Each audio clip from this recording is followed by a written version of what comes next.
नमस्कार, हमारा उत्तर प्रदेश देख रहे हैं आप और मैं हूं आपके साथ गौरव राजेंद्र।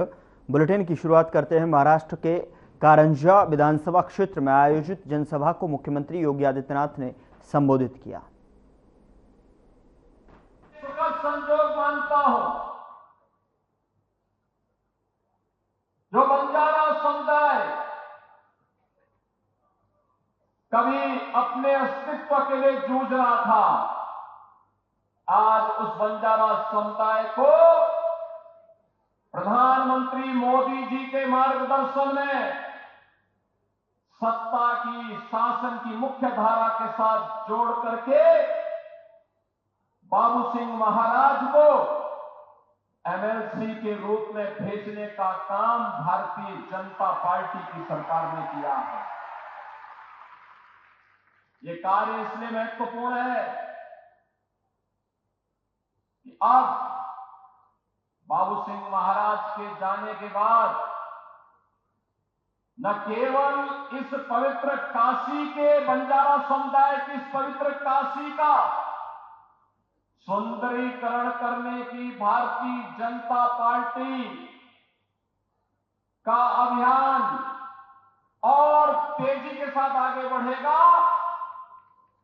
जो समाज विरोधी, देशद्रोही तत्व बंजारा समुदाय का धर्मांतरण करके उन्हें गुमराह करने का प्रयास कर रहे थे, अब वे लोग सफल नहीं होने पाएंगे और एकजुट होकर के जिस बात का आह्वान कभी छत्रपति शिवाजी महाराज ने किया था, जिस कार्य के लिए संभाजी महाराज ने अपना बलिदान दिया था, जिन कार्यों के लिए बाबा साहब डॉक्टर भीमराव अंबेडकर जी ने पूरा जीवन समर्पित कर दिया था, आज उन कार्यक्रमों को मजबूती के साथ हमें कारंजा क्षेत्र में भी आगे बढ़ाने का अवसर प्राप्त होगा। बहनों और भाइयों, इस समय महाराष्ट्र विधानसभा के चुनाव चल रहे हैं और पूरे महाराष्ट्र के अंदर एक और भारतीय जनता पार्टी के नेतृत्व में महायुति गठबंधन कार्य कर रहा है। प्रधानमंत्री मोदी जी का यशस्वी नेतृत्व है। मोदी जी का कार्य पिछले 10 वर्ष के अंदर पूरे देश ने देखा है। बिना भेदभाव के शासन की योजना का लाभ हर गांव को, हर गरीब को, हर किसान को, हर नौजवान को, समाज के हरेक तबके को देने का कार्य हो रहा है। वहीं दूसरी ओर समाज और राष्ट्रद्रोही तत्वों को अपने गले का हार बनाने वाला महाअघाड़ी के नाम पर एक महाअघाड़ी गठबंधन भी कांग्रेस के नेतृत्व में आपके बीच में है। न उनके पास नीति है, न देश को आगे बढ़ाने की कोई नीति है, न उनकी नियत साफ है और न उनमें नैतिक बल ही है। ये लोग मुस्लिम तुष्टीकरण की राह पर चल करके देश की अपूर्णीय क्षति करना चाहते हैं और इसलिए मैं आपसे कहने के लिए आया हूं, याद करिए, महायुति गठबंधन, भाजपा, शिवसेना, एनसीपी, ये सभी मिलकर के महाराष्ट्र के विकास के लिए कार्य कर रहे हैं। मोदी जी का यशस्वी नेतृत्व है। देवेंद्र फडणवीस भारतीय जनता पार्टी के नेता के रूप में इन कार्यक्रमों को आगे बढ़ाने का कार्य कर रहे हैं। लेकिन दूसरी तरफ एक ऐसी गाड़ी है महाअघाड़ी के पास जिस पे स्टीयरिंग भी नहीं, उस गाड़ी के टायर भी गायब हो गए हैं और ड्राइविंग सीट पर बैठने के लिए महाराष्ट्र की मीरा भाईंदर विधानसभा क्षेत्र में जनसभा का आयोजन किया गया, जिसमें मुख्यमंत्री योगी आदित्यनाथ शामिल हुए। आज मुझे मां मुंबा देवी की इस पावन धरा मुंबई के अंदर मीरा भाईंदर थाने उल्लासनगर की जनता को संबोधित करने का अवसर प्राप्त हो रहा है। चुनाव चल रहे हैं। एक और दुनिया के सबसे लोकप्रिय और यशस्वी नेता प्रधानमंत्री मोदी जी के नेतृत्व में भारतीय जनता पार्टी महायुति गठबंधन इस चुनावी समर में महाराष्ट्र के अंदर आप सबके सामने है। और दूसरी ओर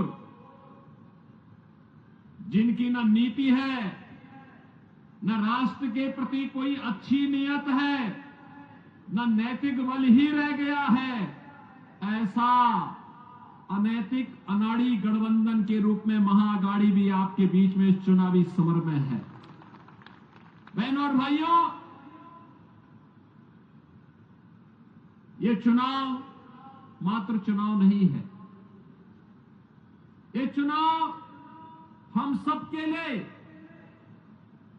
इस राष्ट्र की अस्मिता और अस्तित्व को वैश्विक मंच पर पुनर्स्थापित करने के प्रधानमंत्री मोदी जी के अभियान के साथ हम सबके सहयोग की सहमति भी है।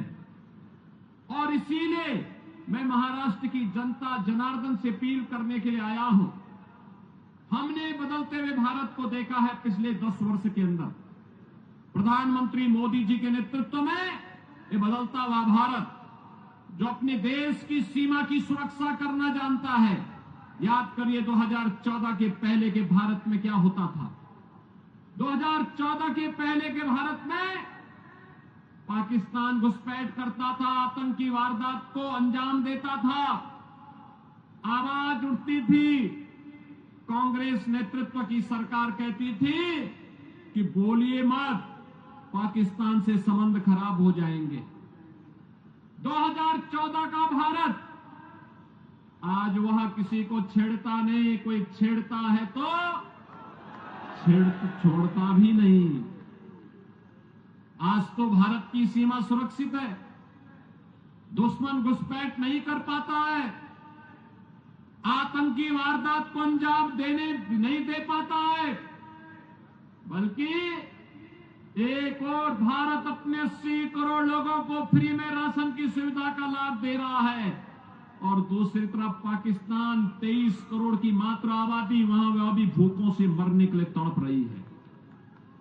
बहनों और भाइयों, देश के अंदर आज सुरक्षा का वातावरण है। आतंकवाद की जड़ कश्मीर की धारा 370 समाप्त हुई। कांग्रेस अभी फड़क रही है कि इसको फिर से लागू किया जाए, लेकिन प्रधानमंत्री मोदी जी ने कह दिया है कि कांग्रेस की 4 पुस्त भी कश्मीर में धारा 370 को फिर से लागू नहीं कर सकती। आज देश के अंदर वर्ल्ड क्लास इंफ्रास्ट्रक्चर बन रहा है। Highway, railway, metro, IIT, IIM, AIIMS, 1 district 1 medical college, हर घर नल की योजना जैसी योजनाएं भी लागू हो रही हैं। तो गरीबों के कल्याण के लिए भी अनेक कार्यक्रम देश के अंदर चल रहे हैं। चाहे वह पीएम आवास की योजना हो,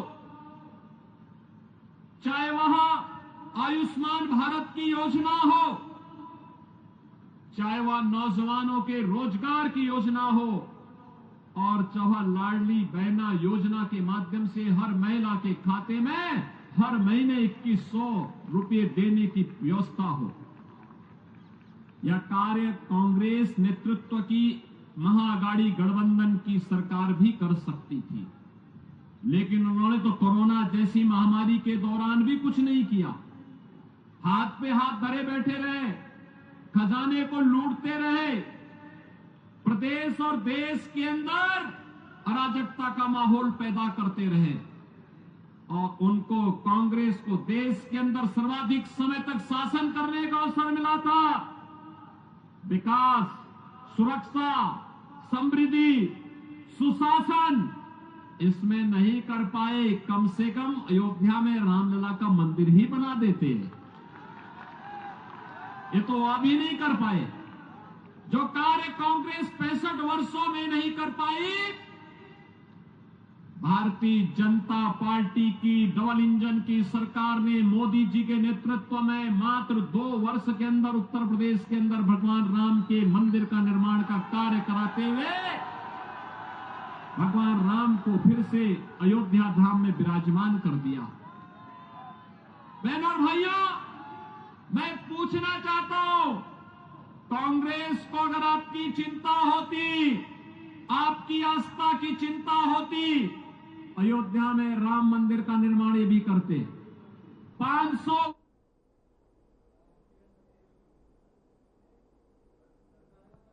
उधर दिनांक 23 सितंबर 2024 से 28 सितंबर 2024 तक उत्तर प्रदेश के गौतम बुद्ध नगर में बहुप्रतिष्ठित यूपी इंटरनेशनल ट्रेड शो यानी कि 2024 का आयोजन हुआ, जिसमें उत्तर प्रदेश पुलिस के स्टॉल को बेस्ट डिस्प्ले स्टैंड के पुरस्कार से सम्मानित किया गया। इस उपलब्धि से उत्तर प्रदेश पुलिस बल गौरव भूषित हुआ, जो उत्तर प्रदेश पुलिस की कर्तव्यपरायणता, दक्षता, कार्यकुशलता और भयमुक्त प्रदेश के निर्माण के प्रति प्रतिबद्धता को समर्पित है। पुलिस आयुक्त गौतम बुद्ध नगर श्रीमती लक्ष्मी सिंह द्वारा अत्यंत अल्प समय में उपरोक्त स्टॉल को तैयार एवं सुसज्जित करवाने में महत्वपूर्ण भूमिका निभाई गई, जिस कारण पुलिस महानिदेशक उत्तर प्रदेश श्री प्रशांत कुमार द्वारा प्रदर्शित उत्कृष्ट व्यावसायिक दक्षता के दृष्टिगत प्रशस्ति पत्र प्रदान किया गया।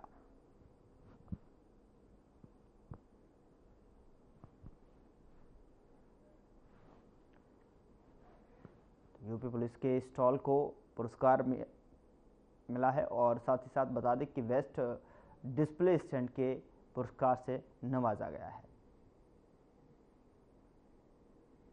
तो गौतम बुद्ध नगर से ये खबर है, जहां पर यूपी पुलिस के स्टॉल को जो है पुरस्कृत किया गया है, बेस्ट डिस्प्ले स्टैंड के पुरस्कार से सम्मानित किया गया।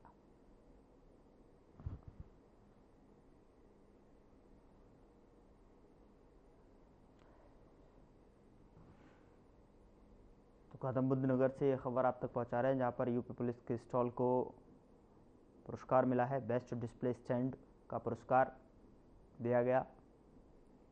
साथ ही इस पुरस्कृत से जो है यूपी पुलिस बल गौरव भूषित जो है यहां पर हुआ है।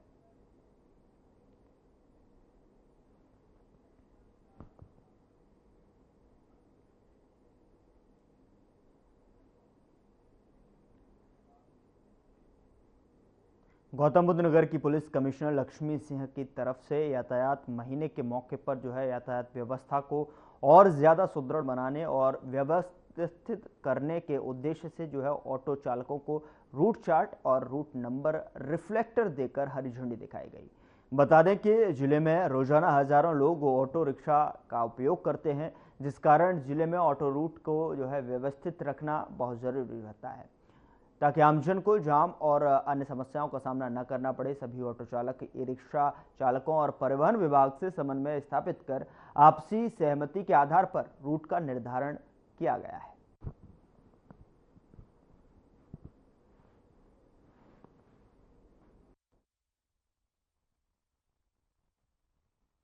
नंबर 1, आपने अतिक्रमण की शिकायत की है। नंबर 2, कैरेज वे की कैपेसिटी के हिसाब से वाहनों का तिगुना या चौगुना बढ़ जाना इसका कारण है।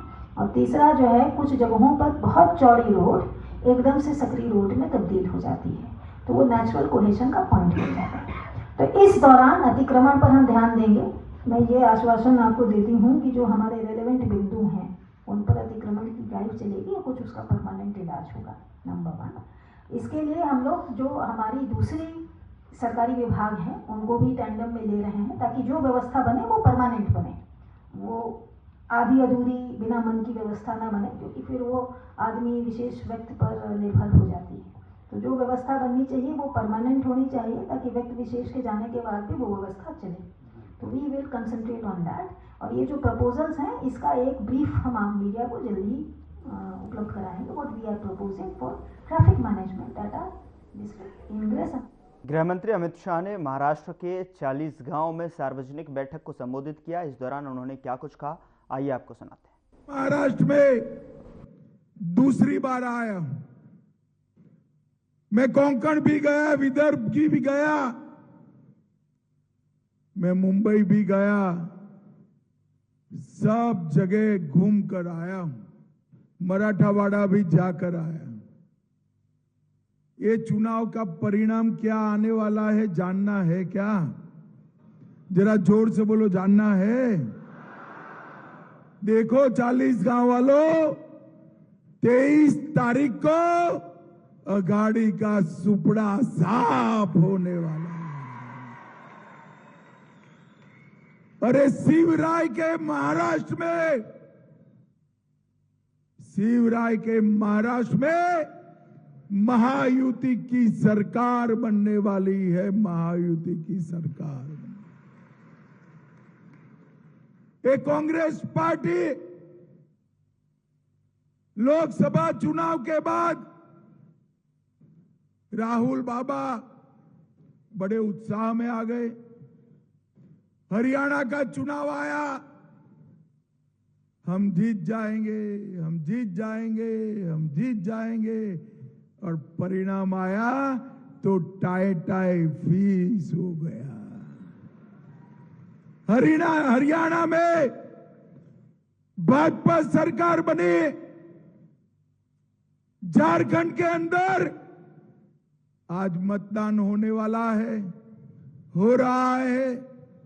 झारखंड के अंदर भी भारतीय जनता पार्टी की सरकार बनेगी और महाराष्ट्र में महायुति की सरकार बनने वाली है। भाइयों बहनों, क्योंकि कांग्रेस पार्टी केवल और केवल झूठे वादों के आधार पर और जनता को गुमराह कर अपनी राजनीति आगे चलाती। अभी महाराष्ट्र में ही राहुल बाबा साहेब आंबेडकर ने जिसको बनाया वो संविधान लहरा रहे थे। संसद में शपथ ली तो भी वो संविधान की शपथ ली, और जब कुछ पत्रकारों के हाथ में वो संविधान आ गया, उसके पन्ने खोले तो सारे के सारे कोरे पन्ने थे भाई, अंदर एक भी शब्द नहीं लिखा था। राहुल बाबा नकली संविधान दिखाकर आपने देश की जनता का विश्वास तोड़ा है। आपने बाबा साहेब आंबेडकर का अपमान करने का काम किया है, और जिस संविधान की दुहाई देते हो वो संविधान को कभी आपने खोलकर पढ़ा है या नहीं पढ़ा है वो भी मुझे मालूम नहीं है। भाइयों बहनों, एक कांग्रेस की पूरी राजनीति फरेब के आधार पर चलने वाली राजनीति। वो कह रहे हैं कि महायुति की सरकार बनने के बाद महाराष्ट्र में इन्वेस्टमेंट कम हो गया। 40 गांव वालों, वो उनके जमाने की बात है जब अघाड़ी की सरकार थी। एकनाथ शिंदे और देवेंद्र जी की, अजीत दादा की सरकार बनने के बाद 2 साल से एफडीआई में हमारा महाराष्ट्र पूरे भारत में नंबर 1 है, नंबर 1। और जो सारे विकास के काम पहले देवेंद्र फडणवीस सरकार ने किए थे, वो सारे विकास के काम अघाड़ी की सरकार ने बंद कर दिए। उसको फिर से एकनाथ जी और देवेंद्र फडणवीस ने चालू करने का काम किया है। भाइयों बहनों, आपका एक वोट सिर्फ मंगेश जी को विधायक नहीं बनाएगा। भारत फिलीपींस राजनयिक संबंधों की 75वीं वर्षगांठ का जश्न मनाया गया और जिसमें विदेश मंत्री एस जयशंकर शामिल हुए। बता दें कि दिल्ली में भारत फिलीपींस राजनयिक संबंधों के 75 साल पूरे होने पर एक कार्यक्रम में आयोजित किया गया और इस कार्यक्रम में विदेश मंत्री एस जयशंकर ने क्या कुछ कहा, आइए आपको सुनाते हैं। I'm delighted to join you all today as we celebrate the 75th anniversary of India-Philippines diplomatic relations. On behalf of the government and people of India, I extend our greetings and felicitations to our counterparts in the Philippines. Friends, our ties are rooted in democratic values, pluralistic ethos, and economic commonalities. We are both nations deeply committed to upholding international law, norms, and rules. The last few years have seen a particularly significant growth in our ties. Prime Minister Modi and President Marcos have set the direction for this upswing. Along with Foreign Secretary Manalo, I have had the privilege of overseeing its implementation. Our trade today is steadily expanding, seeking to capture the potential provided by our high growth rates. Indian investments and projects in the Philippines have been robust and multiplying, especially in IT, pharmaceuticals, infrastructure, automobiles, textiles, and FMCG. Our defense and security collaboration has also moved forward. It is supported by converging assessments and interests in the Indo-Pacific. People-to-people contacts are another domain of great promise. Greater ease of travel, including a more liberalized visa regime and hopefully more improved connectivity, have started to already make a difference. I'm glad today that there is this conscious focus on tourism. Friends, India's ties have found many expressions. India's friendship has found many expressions in respect of the Philippines. More than 1,000 Filipino nationals have undergone the ITEC training programs in India. We have also extended our quick impact projects to that country. Our relationship has also been a natural beneficiary of India's Act East policy. As we engage ever more closely with the ASEAN and nations beyond, let me recognize that the Philippines is the country coordinator for India. This important anniversary is both a celebration of what we have achieved and a reminder of what lies ahead. Our friendship is truly an enduring one that is now poised to move to a higher orbit. On this occasion, let me thank all those who have contributed to its evolution. Bulletin में मेरे साथ इतना ही, पर अब वक्त हो चला है डॉक्टर राकेश गुप्ता के साथ हमारे खास कार्यक्रम प्लस माइनस का।